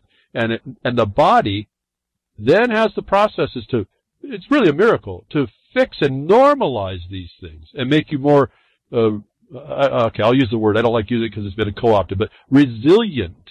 You get to defend from stressors in your environment. And they found out in this study also that it lasts after you do this for quite a long time. In other words, once you get up to a certain level and build a reservoir and your body adapts and it adjusts and alters to the more normalization, it actually sustains that for a lot longer, and then you can cut back, which I've found, my experiences, that's exactly how this works. When you find the key that allow to unlock the disease, the lockbox to the disease, and get rid of it, the body fixes that. So I found this is fascinating. Opened up a new door on understanding, for me, adaptogens. And then I chuckled a little bit that ashwagandha came up on the Freakers Ball Friday, and Grimner didn't quite know what that was. I don't do this as much. I have to go back to them. Astragalus and ashwagandha for me worked very well. So it gets you back up, but it takes some time. It's not instant karma, and it's not an instant fix. Thank you for tuning in today. Hope something I said today will help you out. Grimner, again, thank you very much for all you do at reallibertymedia.com and all the broadcaster page, folks. So tune in, look it up, you'll see all the links. Jules at ucy.tv, thank you for the podcast, pastcast, prodcast, recast. Just go get it there on Thursday, too, folks. And then freedomsnetwork.com, the social network. Get involved, help out together. And then the terrestrial broadcasters, thank you very much.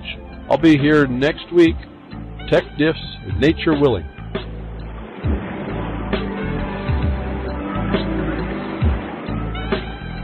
Well, that's another lesson. I hope with today's information you can take it to those that misbehave.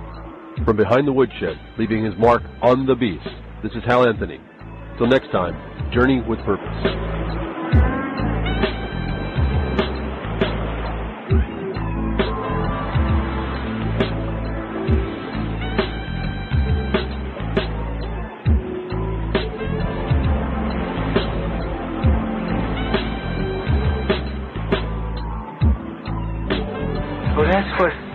up a can of whoop-ass feels like.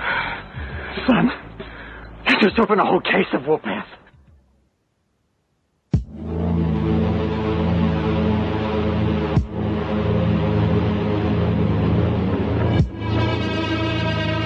This is Ozzy.